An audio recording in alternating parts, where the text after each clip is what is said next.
Assalamualaikum warahmatullahi wabarakatuh. Bersama keluarga Mbah Pariem iki dolan ning gone maknya bantu ana acara.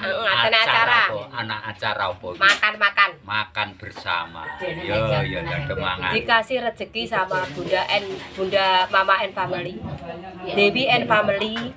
Maknya disuruh masak, disuruh makan-makan sesama YouTuber. Ya semoga Bunda sapa? Mama Dewi and Family. Semoga rezekine lancar, panjang umur, sehat selalu. Amin. Tidak ada halangan suatu apapun apa yang dicita-citakan sukses. Amin. Amin. Amin ya Rabbil alamin. Pokoknya wis dilanjut pemirsa. Logikanya. Jadi kalau sekarang Anda naik mobil mewah, itu dulunya sebelum ada mobil apa kan itu? Ya, maka dimulai dari kuda, nah, ada sepeda dan macam-macam ya. Maka kalau sekarang naik mobil kok pena, bisa bayangkan dulu kayak apa kalau udah ada mobil ini kan gitu ya. Oke. Sekarang Anda bisa pakai HP dengan penanya, pakai video call. Dulu sebelum ada HP gimana? Masih pakai surat perantau, ngirim kurir, tolong sampai no pesanku ning gone bocah iku ya, sampai no lah gitu. Nah begitu ya. Lanjut Mas. Ya ini, jadi ada 3 media sebelum ada internet. Bicaranya YouTube itu di bawah internet ya. Jadi dulu ada radio. Kalau radio ya digemari orang-orang tua dulu, kenapa? Orang buta huruf pun bisa mendengar radio. Kurang ada. Sandiwara radio coba dulu dikenal sandiwara radio. Ya. Apa? Salah satu cerita. Ini pelet. Terus tututin ular. Iya. Terus misteri gunung berapi. Terus yang tersanjung.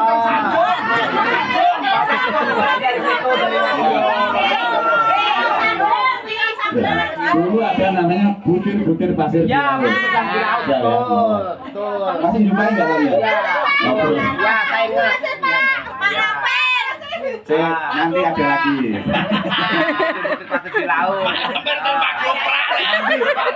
Kalau ada pertanyaan, tangannya gini dulu ya. Jadi dulu. Ya, siap. Oke. Jadi kita bicara radio. Jadi zaman itu radio ini juga bersaing.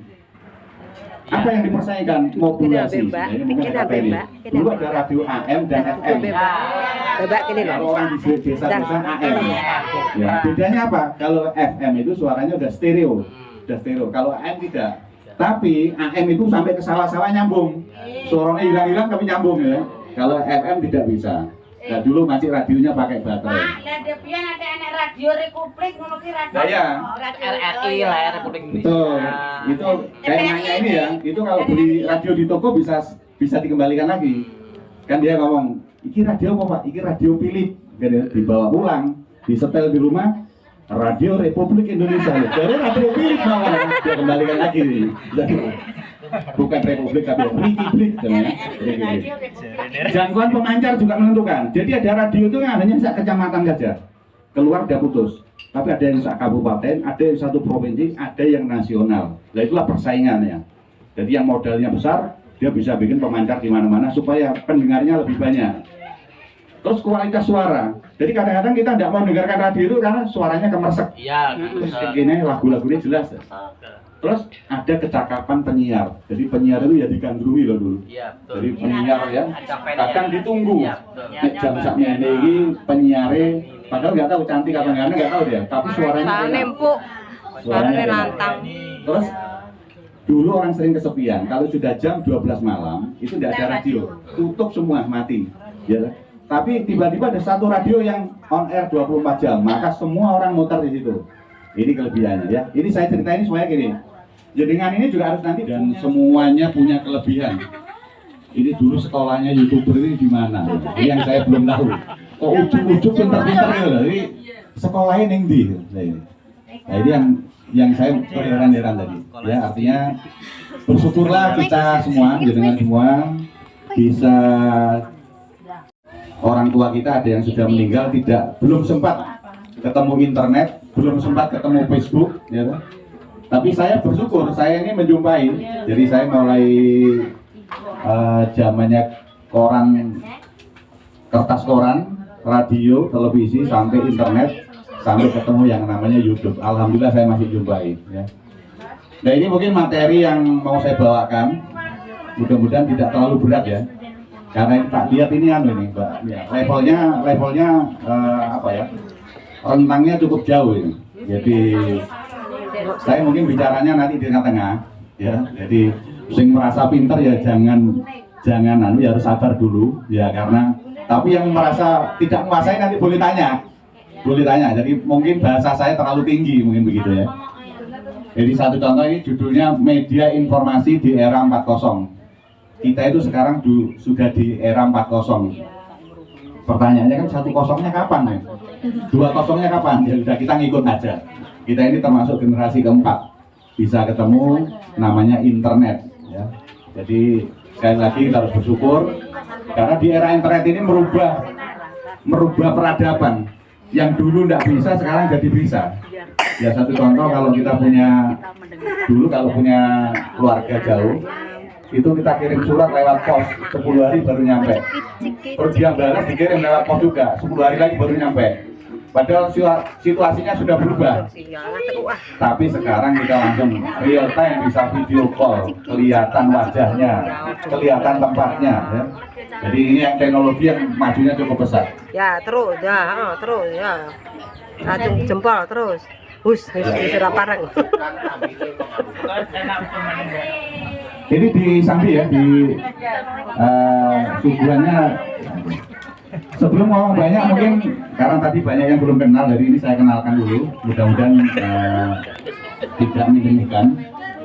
Jadi nama saya Abbas A. Darsono. Saya ini sekarang menjadi pemimpin umum dan pemimpin redaksi Koran Diva. Saya lahirnya di Surabaya, jadi saya bukan kelahiran Blora, apalagi kelahiran Cepu. Saya kelahiran Blora, kelahiran Surabaya tahun 64. Sebelum masuk Cepu, saya di Surabaya bekerja di grup Jawa Pos. Jadi Jawa Pos ini harian pagi di Jawa Timur. Mulai tahun 87 sampai 98. Jadi 11 tahun saya di Jawa Pos, dan kebetulan tugas saya berpindah-pindah. Karena ketika tahun 88 itu Jawa Pos agresif membuat anak perusahaan membangun anak perusahaan di tiap-tiap provinsi. Lanjut Bapak Dila. Nah ini nama-nama surat kabar yang pernah saya ikuti. Dan silakan dimaem saya Juga ada Kaltim Pos di Balikpapan, ada Kalbar Pos di Pontianak, dan seterusnya. Jadi ketika Indonesia memiliki 27 provinsi, saya ini sudah pernah singgah di 23 provinsi. Itu enaknya jadi wartawan yang ditugaskan berpindah-pindah. Jadi pengalaman kita cukup. Terima kasih. Mantap gawe dhewe mak iki mak. Untuk gawe dhewe. Ora apa Mbak Mama Dewi. Nah, selama di Jawa Pos saya termasuk yang beruntung karena saya sempat berangkat ke Tanah Suci 3 kali dalam. Tapi nggak usah dipanggil Pak Kaji ya. Jadi saya 3 kali berangkat lewat dinas, 1 kali sendirian. Jadi ceritanya kenapa kok tiba-tiba ke Tanah Suci, ke Arab Saudi? Jadi begini. Jadi waktu itu ada perusahaan jasa travel umroh terbesar di Indonesia, namanya PT Tiga Utama. Dia membawa jamaah itu sampai 3.000 jamaah bersamaan ini, satu kloter. Nah, pemilik travel berpikir bagaimana jamaahnya itu tiap hari bisa baca koran. Karena koran di sana yang ada itu bahasa Arab dan bahasa Inggris. Jadi ada Al-Madinah, An-Nadwa itu bahasa Arab. Bahkan ada yang tulisannya Arab. Terus ada yang berbahasa Inggris, namanya Saudi Gazette. Nah, maka di situ dia negosiasi sama manajemen Jawa Pos. Terus diberangkatkan 6 orang ke Saudi untuk membuat buletin.